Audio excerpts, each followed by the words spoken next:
मैं मोनिका रावत आपका स्वागत करती हूँ आईसीटी वर्चुअल क्लासरूम देहरादून में। बच्चों, आज हम क्लास 7th का जो आपका सब्जेक्ट है साइंस, उसका chapter electric current and its effect को कंटिन्यू करेंगे। तो बच्चों, पिछले लेक्चर में हम इस चैप्टर के कुछ क्वेश्चन आंसर्स डिस्कस कर रहे थे। आई होप आपको ये क्वेश्चन समझ में आए होंगे। अब हम चलते हैं इसके आगे के क्वेश्चंस की तरफ। तो आपका आज का पहला क्वेश्चन है फिल इन द ब्लैंक्स, यानी रिक्त स्थानों की पूर्ति कीजिए। तो आपका पहला स्टेटमेंट है longer line in the symbol for a cell represent its dash terminal, यानी जो आपका सेल का सिंबल होता है, सेल का जो चिन्ह होता है, आप जानते हैं कुछ इस प्रकार से होता है।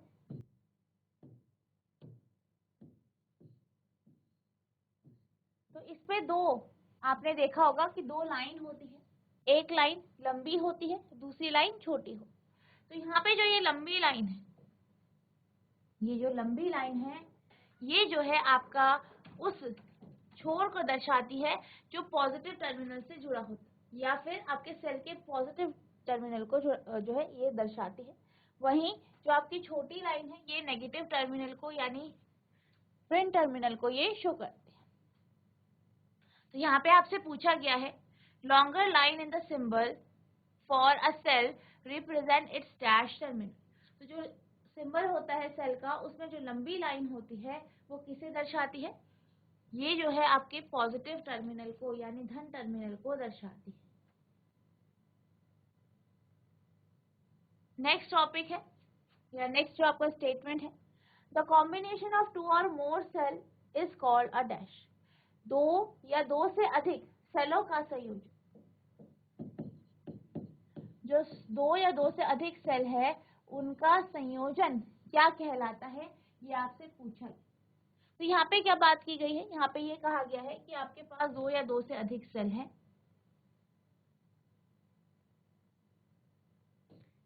कुछ इस तरीके से।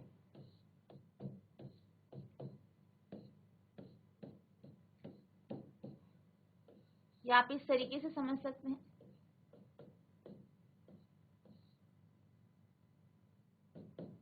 ठीक है, तो ये दो या दो से अधिक सेलों को जब हम एक साथ कंबाइन करते हैं, एक साथ संयोजित करते हैं, तो इसे हम क्या कहते हैं? इसे बेसिकली हम बैटरी कहते हैं। यानी जब भी आप दो या दो से अधिक सेलों को आपस में क्या करते हैं, आपस में जोड़ते हैं, तो वो क्या बनाता है? बैटरी बनाता है, बैटरी का निर्माण करता है। तो यहाँ पे जो आपका आंसर होगा वो होगा आपका बैटरी। अब आपका अगला क्वेश्चन है when current is switched on in a room heater it dash।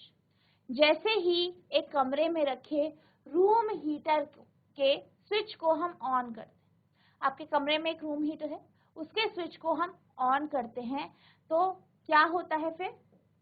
तो जैसे कि आप जानते हैं कि अगर आपको कमरे को गर्म करना होता है तो आप क्या करते हैं, जो आपका रूम हीटर है उसे जो है आप स्विच बोर्ड में लगाते हैं, फिर स्विच ऑन करते हैं।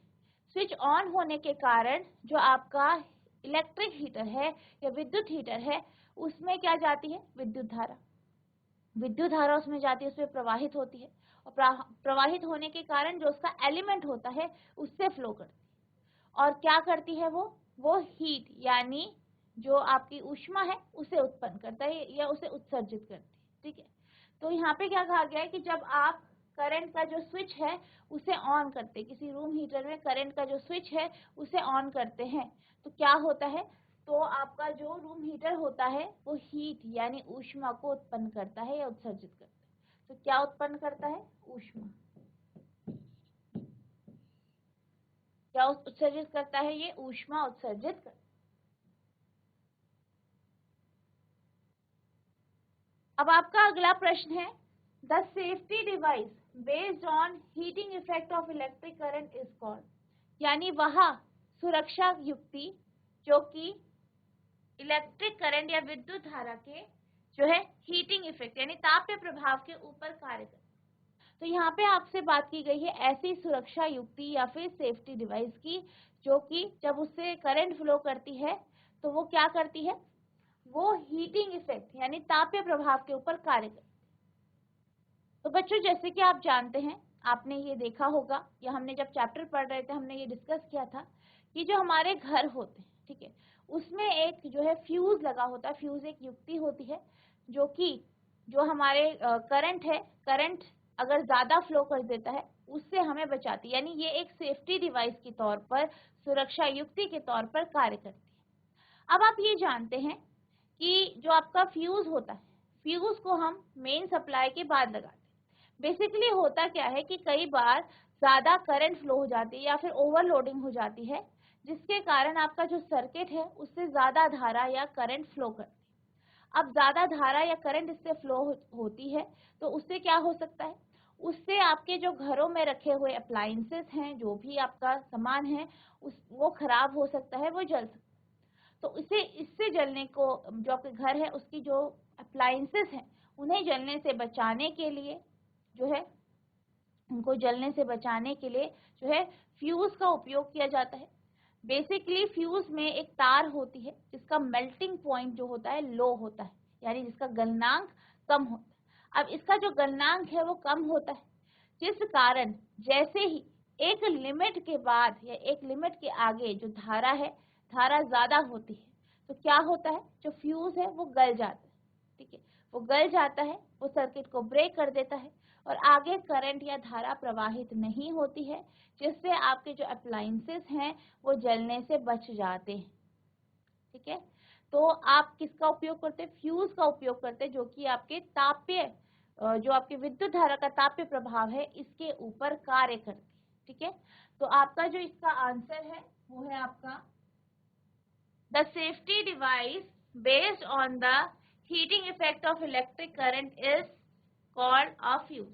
ठीक है, तो यानी कि वह सुरक्षा युक्ति जिसका उपयोग विद्युत धारा के तापीय प्रभाव से सुरक्षा के लिए के ऊपर जो कार्य करता है, यानी वह सुरक्षा युक्ति जो विद्युत धारा के तापीय प्रभाव के ऊपर कार्य करती है उसे हम फ्यूज कहते हैं।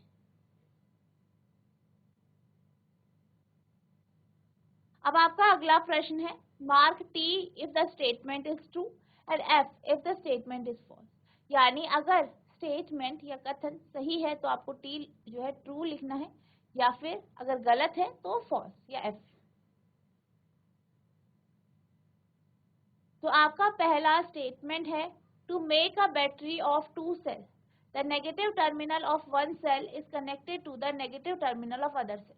यानी जब भी आपको बैटरी बनानी पड़ती है, दो सेलों से जोड़ के बैटरी बनानी होती है, तो आप पहले सेल का नेगेटिव टर्मिनल और दूसरे सेल के नेगेटिव टर्मिनल को आपस में जोड़ते हैं। क्या ये स्टेटमेंट या ये कथन सही है? तो बेसिकली जब भी हम बात करते हैं दो सेलों की, तो अगर हमें उनसे बैटरी बनानी है तो हमें क्या करना होता है, पहले सेल का जो नेगेटिव टर्मिनल है उसे दूसरे सेल के पॉजिटिव टर्मिनल से जोड़ना होता है, कुछ इस प्रकार। ठीक है, इस तरीके से पहले का जो नेगेटिव है दूसरे के पॉजिटिव से, यानी जब आप दो सेलों को जोड़ते हैं तो जिन टर्मिनल को आप आपस में जोड़ोगे वो पॉजिटिव और नेगेटिव होने चाहिए। अगर आप सेम टर्मिनल को जोड़ते, जैसे कि ऋण टर्मिनल को आपस में जोड़ते हैं या धन टर्मिनल को आपस में जोड़ते हैं, तो आपका सेल कार्य नहीं करेगा। ठीक है, वो एक बैटरी की तरह कार्य नहीं कर पाएगा। तो अगर हम बात करें स्टेटमेंट की जिसमें ये कहा गया है कि आपके पास दो सेल हैं और दोनों सेलों के नेगेटिव टर्मिनल को आपस में जोड़ा गया है, ठीक है, तो आपका जो ये संयोजन है, ये कॉम्बिनेशन है, ये जो है बैटरी की तरह कार्य नहीं करेगा। तो इसका जो आंसर है वो है आपका फॉल्स, यानी ये स्टेटमेंट बिल्कुल गलत है। अब आपका अगला स्टेटमेंट है, when the electric current through the fuse exceed a certain limit, यानी जब विद्युत धारा फ्यूज से जो धारा प्रवाहित हो रही है उसकी लिमिट को से ज्यादा जो है वहां से फ्लो करती है या उसकी लिमिट को क्रॉस कर देती है, the fuse wire melt and break. तो क्या होता है, जो फ्यूज की तार है वो गल जाती है, फ्यूज की तार क्या हो जाती है, गल जाती है, मेल्ट हो जाती है और ये सर्किट को या परिपथ को तोड़ देता है। तो अगर हम बात करें फ्यूज की, तो फ्यूज क्या है, आपका एक सेफ्टी डिवाइस है जो कि विद्युत धारा के तापीय प्रभाव के ऊपर कार्य करता है। बेसिकली जो आपका फ्यूज होता है उसे आपका जो मेन सप्लाई है उसके बाद लगाया जाता है, यहाँ पे आपका फ्यूज लगाया जाता है, ताकि अगर एकदम से करंट फ्लो हो जाए, एकदम से ज्यादा करंट बहे, तो क्या हो, जो यहाँ पे फ्यूज रखा गया है उस पे जो तार लगाई गई है वो क्या हो जाए, गल जाए, ये मेल्ट हो जाए, ताकि ये सर्किट ब्रेक हो जाए और करंट जो है वो आगे फ्लो ना करे। ठीक है, तो यहाँ पे जो है आपका जो है फ्यूज जो है एक युक्ति की तरह कार्य करती है, एक ऐसी युक्ति जो कि सुरक्षा के लिए सुरक्षा के रूप में उपयोग की जाती है।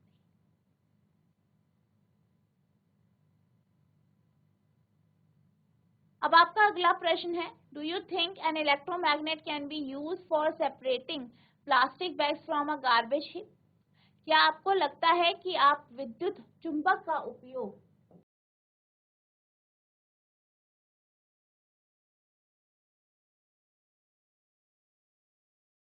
क्या आपको लगता है कि आप विद्युत चुंबक का उपयोग जो प्लास्टिक के बैग होते हैं, किसी भी कूड़े के ढेर से प्लास्टिक के बैगों को अलग करने में कर सकते हैं? आपको इसको एक्सप्लेन करना है। तो जब हम बात करते हैं आपके इलेक्ट्रोमैग्नेट की या विद्युत चुंबक की, तो विद्युत चुंबक का उपयोग हम क्या के लिए करते हैं, जो लोहे के टुकड़े हैं, ठीक है, कूड़े में लोहे के टुकड़े हैं, उनको अलग करने के लिए, उनको सेपरेट करने के लिए हम विद्युत चुंबक का उपयोग करते हैं। आप ये जानते हैं विद्युत चुंबक में जब तक धारा प्रवाहित होती है वो तब तक ही एक मैग्नेट यानी चुंबक की तरह कार्य करता है। अब यहाँ पे क्या बात हो रही है, यहाँ पे हम विद्युत चुंबक की बात कर रहे हैं। क्या हम विद्युत चुंबक से जो प्लास्टिक के बैग हैं या जो प्लास्टिक है उसे कूड़े से अलग कर सकते हैं? तो अगर हम प्लास्टिक की बात करें तो प्लास्टिक क्या है, प्लास्टिक एक मैग्नेटिक मटेरियल नहीं है, ठीक है, एक प्रकार का मैग्नेटिक मटेरियल बिल्कुल भी नहीं है, यानी कि ये चुंबक की तरफ आकर्षित नहीं होता। तो अगर हम जब इलेक्ट्रोमैग्नेट को उसके पास लेके जाएंगे तो ये उसकी तरफ आकर्षित बिल्कुल भी नहीं होगा, ये उसे चिपकेगा नहीं, जिस कारण जो है आपका जो है जो कूड़े का ढेर है उससे प्लास्टिक को आप अलग नहीं कर पाएंगे। तो यहाँ पे आपको ये स्टेटमेंट दी गई है कि क्या आपको लगता है कि विद्युत चुंबक की सहायता से आप कूड़े के ढेर से प्लास्टिक के बैग को अलग कर सकते हैं? तो ये बिल्कुल गलत है, यानी आपका आंसर आएगा नो, और आप इसको कुछ इस तरीके से लिखेंगे, no because plastic does not have magnetic property, क्योंकि जो प्लास्टिक होता है, ठीक है, जो प्लास्टिक होता है इस पे किसी भी प्रकार की मैग्नेटिक प्रॉपर्टी या चुंबकीय गुण नहीं होता है, तो ये मैग्नेट के प्रति आकर्षित नहीं होते, ठीक है। Magnet can not be use to separate plastic bag, और मैग्नेट का उपयोग या चुंबक का उपयोग हम प्लास्टिक के थैलों को अलग करने में नहीं कर सकते, ठीक है। तो इस तरीके से आप इसका आंसर लिखेंगे।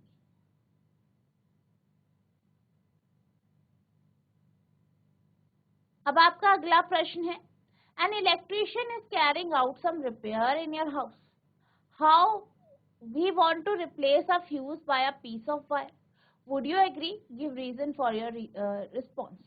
अब आपसे ये कहा गया है कि आपके घर में एक जो है इलेक्ट्रिशियन आया और वो रिपेयरिंग कर, उसने क्या किया, उसने ये कहा कि वो फ्यूज की जगह एक नॉर्मल तार लगाना चाहते हैं। क्या आप इसके लिए एग्री होंगे, क्या आप सहमत होंगे? तो क्योंकि आप जानते हैं कि फ्यूज का जो तार होता है उसका मेल्टिंग पॉइंट कम होता है, और क्यों होता है, वो इसलिए होता है कि अगर एकदम से कोई धारा जो है तेज ज्यादा प्रवाहित हो तो वो जो तार है वो आसानी से गल जाए और सर्किट में ज्यादा धारा प्रवाहित ना हो और आपके जो अप्लायंसेस है वो जलने से बच जाए। अगर आप इसकी जगह नॉर्मल तार लेंगे तो उसका जो है मेल्टिंग पॉइंट कम नहीं होगा, जिस कारण वो धारा को आगे प्रवाहित कर देगी, जिससे आपके जो अप्लायंसेस है वो फूक जाएंगे या जल जाएंगे। तो इसलिए आप इन सब चीजों से सहमत नहीं होंगे, यानी कि आप इलेक्ट्रिशियन से सहमत नहीं होंगे कि जो फ्यूज है फ्यूज की जगह जो है एक नॉर्मल तार लगाया जाए। अब इसका जो आंसर है कुछ इस प्रकार से लिखेंगे, it is not a wise idea to replace fuse by a piece of wire, यानी ये कोई अच्छा आइडिया नहीं है कि आप जो है फ्यूज को एक तार से रिप्लेस कर दे, एक नॉर्मल तार से इसे जो है बदल दे। As it has lower melting point, क्योंकि आप जानते हैं फ्यूज के पास क्या है, एक लोअर मेल्टिंग पॉइंट होता है, इसका मेल्टिंग पॉइंट कम होता है, इसका गलनांक कम होता है। In case of metal piece melting point will be high. अब इसी तरीके से अगर हम किसी भी मेटल के टुकड़े की बात करें तो इसका जो मेल्टिंग पॉइंट होता है ये ज्यादा होता है। And the circuit will be intact, और सर्किट क्या होगा, इंटैक्ट होगा। In case there is overload और हीट, अगर कोई भी ओवरलोड और हीट हो रहा है तो इसके केस में क्या होगा, जो सर्किट है वो इंटैक्ट रहेगा, बिल्कुल ठीक रहेगा, और जो आपका अप्लायंसेस है वहां तक जो है ज्यादा जो इलेक्ट्रिसिटी है वो जाएगी, जिससे आपके जो अप्लायंसेस है वो जल सकते। इसलिए ये कुछ सही आइडिया नहीं है कि अगर फ्यूज की जगह जो है नॉर्मल तार का उपयोग किया जाए।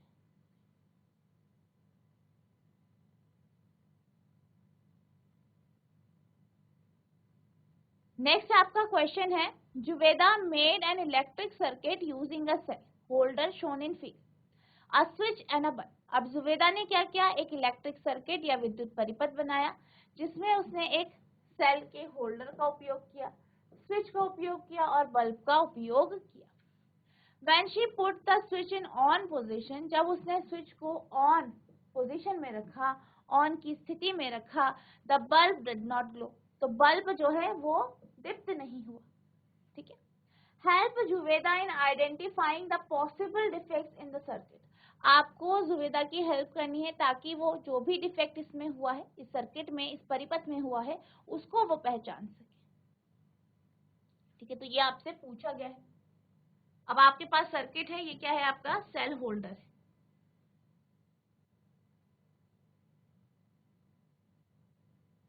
अब उसने क्या किया है, एक सेल होल्डर लिया, सेल लिया, ठीक है, सेल लिया, बल्ब लिए, स्विच लिया, और जो बल्ब है वो ग्लो नहीं कर रहा। तो इसका रीजन क्या है, इसका रीजन ये है कि हो सकता है कि जो सेल है वो यूज हो गया, यानी सेल में जो है आपका पूरा खत्म हो चुका, यूज हो चुका है। या फिर ये हो सकता है कि जो तार है जिसका कनेक्शन किया गया है वो लूज हो, या फिर बल्ब फ्यूज हो गया, ठीक है, या फिर आपके जो कनेक्शन है वो प्रॉपर ना हो। तो ये कुछ रीजन हो सकते हैं जिसके कारण जो बल्ब है वो ग्लो नहीं कर रहा है। अब हम इसके आंसर की तरफ चलते हैं। तो इसका जो सोल्यूशन है, इसका जो आंसर है वो कुछ इस प्रकार से है, रीजंस मे बी टू। ठीक है, रीजंस क्या हो सकते हैं, the connecting wire may be loose, जो कनेक्टिंग वायर है, जो तारे हैं वो ढीली हो सकती है, लूज हो। द इलेक्ट्रिक सेल में बी यूज्ड अप, जो विद्युत सेल है, ठीक है, जो विद्युत सेल है वो खत्म हो चुके हैं, यूज हो चुके हैं। Switch may not be functioning well, जो स्विच है वो प्रॉपरली काम नहीं कर रहा हो। Cell power has been exhausted, या फिर सेल जो है उसकी जो पावर है वो खत्म हो चुकी। तो ये इसके रीजन हो सकते हैं जिसके कारण जो बल्ब है वो ग्लो नहीं कर रहा।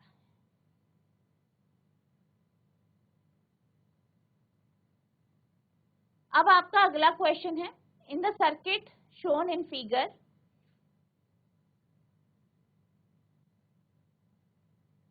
ठीक है, आपके पास सर्किट है, आप देख सकते हैं, ये आपके पास बैटरी है, ये आपके पास क्या है, 3 बल्ब लगाए और ए बी के बीच में एक स्विच लगाया गया है, इनको आपस में जोड़ा गया है।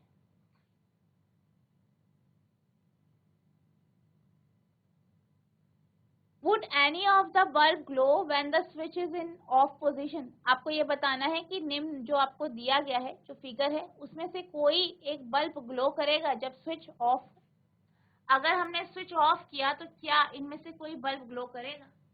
तो आप यहाँ पे देख सकते हैं कि यहाँ पे स्विच ऑफ की पोजीशन है और जो आपके बल्ब जो है वो इसके साइड में लगे हैं। ए बल्ब आपका लेफ्ट साइड में दिख रहा है और बी सी आपका राइट साइड, यानी ए जो है वो बाईं ओर और बी सी दाईं ओर। अब ये जो सर्किट है, अगर इसमें हम स्विच को ऑफ कंडीशन में रखते हैं तो आप देख सकते हैं कि ये परिपथ जो है ओपन है, यानी खुला है, यानी इससे धारा प्रवाहित नहीं हो रही। तो इस केस में कोई भी बल्ब ग्लो नहीं करेगा। नेक्स्ट है, what will be the other in which the bulb A, B, C will glow when the switch is moved to on position? अच्छा, अब आपसे ये पूछा गया है कि एबीसी स्विच जो आपके बल्ब हैं, एबीसी बल्ब जो हैं वो किस ऑर्डर में ग्लो करेंगे अगर आप स्विच ऑन करते हैं। तो जैसे ही आप स्विच ऑन करेंगे तो जो बल्ब है, ये तीनों बल्ब है, ये साइमल्टेनियसली ग्लो कर जाएंगे, यानी एकदम से ये साथ में ग्लो कर, ठीक है, एक साथ दीप्त होंगे। इसका आंसर आप इस तरीके से लिखेंगे। पहला है no the bulb will not glow as the circuit is not complete when the switch is off, यानी नहीं, जो बल्ब है वो दीप्त नहीं होगा क्योंकि सर्किट कंप्लीट नहीं है, सर्किट या परिपथ पूर्ण नहीं है। नेक्स्ट है if the switch is on, अगर स्विच ऑन होता है all the bulb glow simultaneously, सारे बल्ब जो है एक साथ जल जाए, यानी इनमें कोई ऑर्डर नहीं होगा, कोई टाइम नहीं लगेगा, तीनों के तीनों बल्ब एक साथ ग्लो करें।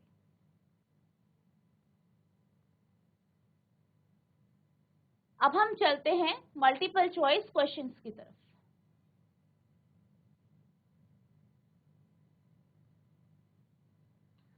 आपका पहला क्वेश्चन है in making a battery, battery बनाने के लिए आपके ऑप्शन है positive terminal of one cell is connected to the negative terminal of the next cell, यानी पहले सेल का धन टर्मिनल दूसरे सेल के ऋण टर्मिनल से जोड़ा जाता है।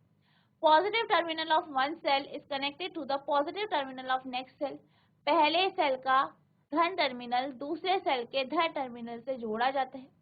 तीसरा है negative terminal of one cell is connected to the negative terminal of next cell, पहले सेल का नेगेटिव टर्मिनल ऋण टर्मिनल दूसरे सेल के ऋण टर्मिनल से जुड़ा होता है, या नन ऑफ द अबव, यानी उपरोक्त में से कोई।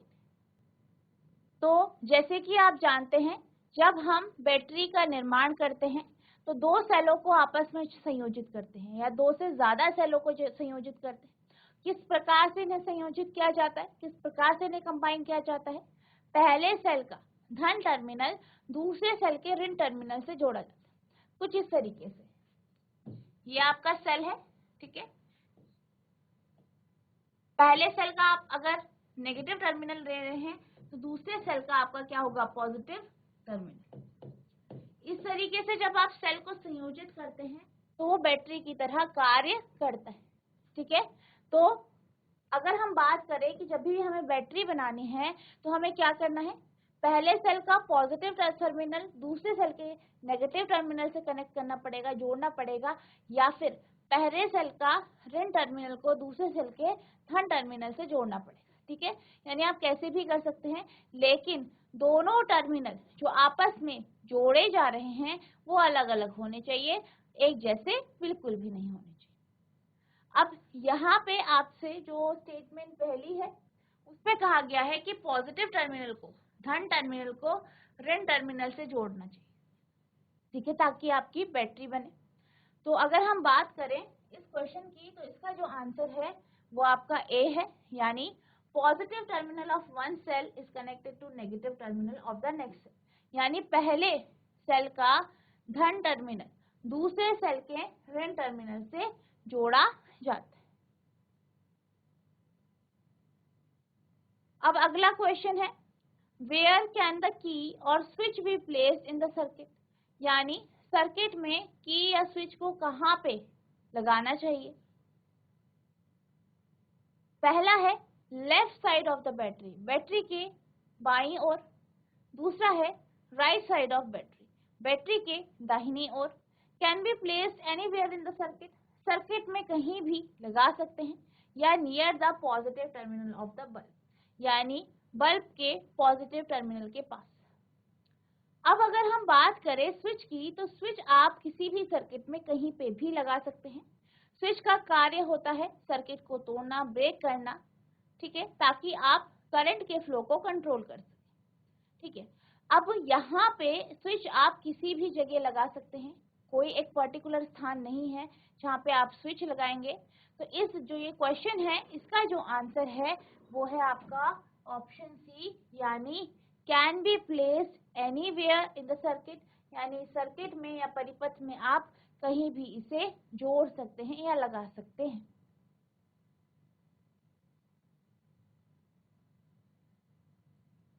अब आपका अगला प्रश्न है Which of the following is based on the heating effect of current? विद्युत धारा के तापीय प्रभाव में इनमें से कौन जो है कार्य करता है? अब इसके ऑप्शंस हैं, पहला है गीजर, दूसरा है हेयर ड्रायर, तीसरा है एमर्सन रॉड और चौथा है ऑल ऑफ दिस। यानी गीजर, दूसरा है बालों को सुखाने का जो आपका हेयर ड्रायर होता है, तीसरा एमर्सन रॉड और चौथा क्या है? All of this. अब यहाँ पे क्या कहा गया है? यहाँ पे आपसे ये कहा गया है कि निम्न में से कौन तापीय प्रभाव के ऊपर कार्य करता है, यानी जब विद्युत धारा उससे फ्लो करती है, प्रवाहित होती है, तो वो हीट यानी ऊष्मा को उत्पन्न करता है। अब जैसे कि आप जानते हैं गीजर का उपयोग हम पानी को गर्म करने के लिए करते हैं, तो यहाँ पे भी एक एलिमेंट होता है, जब उस एलिमेंट से धारा प्रवाहित होती है तो वो गर्म होता है, गर्म होते होते वो क्या करता है, जो पानी आता है उसके पास उसे वो गर्म करता है। इसी तरीके से अगर हम हेयर ड्रायर की बात करें, हेयर ड्रायर में भी एलिमेंट होता है, जब उससे धारा प्रवाहित होती है तो वो हीट उत्पन्न करता है यानी ऊष्मा उत्पन्न करता है, और जो है जो ब्लो है, हवा है, जो हवा इससे निकल रही है, ये उस इंस्ट्रूमेंट को गर्म कर देता है ताकि आप बालों को सुखा सकें। नेक्स्ट है इमर्शन रॉड। तो इमर्शन रॉड का उपयोग आप पानी को गर्म करने के लिए करते हैं, ठीक है, जिसे आप डिप करके या इमर्स करके, डिप करके या डुबो के गर्म करते हैं, ठीक है। तो यानी चाहे गीजर है, चाहे हेयर ड्रायर है या इमर्शन रॉड है, इन सब में हम धारा को प्रवाहित कर रहे हैं, जिससे ये क्या कर रहे हैं, ऊष्मा को उत्पन्न कर रहे हैं। यानी अगर हम बात करें इस क्वेश्चन की, तो इसका जो आंसर है वो है आपका ऑल ऑफ दीज, यानी उपरोक्त, उपयुक्त सभी। यानी इसका आंसर क्या होगा आपका? डी ऑप्शन, यानी ऑल ऑफ दीज, ठीक है। यानी ये जो तीनों ऑप्शन है, इन तीनों में हम जो है विद्युत धारा के तापीय प्रभाव का जो है उसी के अनुसार ये कार्य करता है, या उसी के इफेक्ट पे ये काम करता है। अब आपके पास अगला प्रश्न है, the coil of wire contain an electric heater is known as. एक तार की कॉइल है, ठीक है, जो कि आपके इलेक्ट्रिक हीटर में होती है, विद्युत हीटर में होती है, उसको क्या कहा जाता है? पहला है कंपोनेंट, दूसरा है एलिमेंट, तीसरा है सर्किट और चौथा है स्प्रिंग, ठीक है। क्या है आपके पास? कंपोनेंट, एलिमेंट, सर्किट और स्प्रिंग। तो आप ये जानते हैं कि जो आपका इलेक्ट्रिक हीटर या विद्युत हीटर होता है, ठीक है, उससे क्या होता है, जैसे ही आप उसे स्विच बोर्ड से लगाते हैं, उससे धारा प्रवाहित कराते हैं, तो करंट उससे फ्लो करती है। अब करंट उससे फ्लो करती है तो जो उसका एलिमेंट होता है वो क्या होता है, वो गर्म होने लग जाता है धीरे धीरे करके, और वो ऊष्मा को क्या करता है, उत्सर्जित करता है, हीट जो है उत्पन्न कर देता है। अब हीट उत्पन्न होती है, ठीक है, जिससे क्या होता है, आपका कमरा गर्म होता है। तो बेसिकली जो वो कंपोनेंट, सॉरी, जो वो आपका एलिमेंट होता है, बीच का जो हिस्सा होता है जिसपे कॉइल होती है, तार की कॉइल होती है, जिसको हम एलिमेंट कहते हैं, और यही धीरे धीरे करके गर्म होता है, पहले हल्का हल्का लाल होता है, धीरे धीरे करके गर्म होता है, और फिर वो क्या करता है, वो ऊष्मा यानी हीट को उत्पन्न करता है, ठीक है। तो यहाँ पे आपके पास जो ये क्वेश्चन है, इसका जो आंसर होगा वो आपका ऑप्शन बी होगा, यानी एलिमेंट, ठीक है। तो एलिमेंट जो है अवयव जिसे बोलते हैं आप, यही वो वायर की कॉइल है जो हीटर में होती है, जो कि हीटिंग इफेक्ट या ताप प्रभाव को उत्पन्न करती है। आई होप आपको ये क्वेश्चन समझ में आया होगा।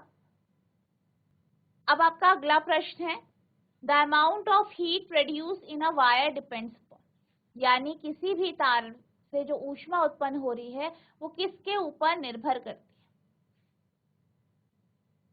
पहला है मटेरियल, दूसरा है लेंथ, तीसरा है थिकनेस और चौथा है ऑल ऑफ दिस। अगर कोई भी तार है, तार से जो हीट या ऊष्मा उत्पन्न हो रही है वो किसके ऊपर निर्भर करती है, कि वो जो तार है वो किस पदार्थ का या किस मटेरियल का बना है, उसकी लंबाई कितनी है, उसकी थिकनेस कितनी है, यानी ये इन्हीं सब कारकों के ऊपर निर्भर करती है। यानी आपका जो इस क्वेश्चन का आंसर होगा वो होगा ऑल ऑफ दिस, यानी उपयुक्त सभी। तो बच्चों, आज हमने जो आपका चैप्टर है electric current and its effect, इसे कंप्लीट कर लिया है। आई होप आपको ये चैप्टर समझ में आया होगा, जितने भी आपके साथ जो मैंने क्वेश्चन आंसर्स डिस्कस किए वो आपने नोट डाउन किए होंगे। तो बच्चों नेक्स्ट लेक्चर में हम अगला जो आपका चैप्टर है उसे स्टार्ट करेंगे। तो बच्चों आज के लिए बस इतना ही, मिलते हैं अब नेक्स्ट सेशन में। तब तक के लिए thank you and have a nice day.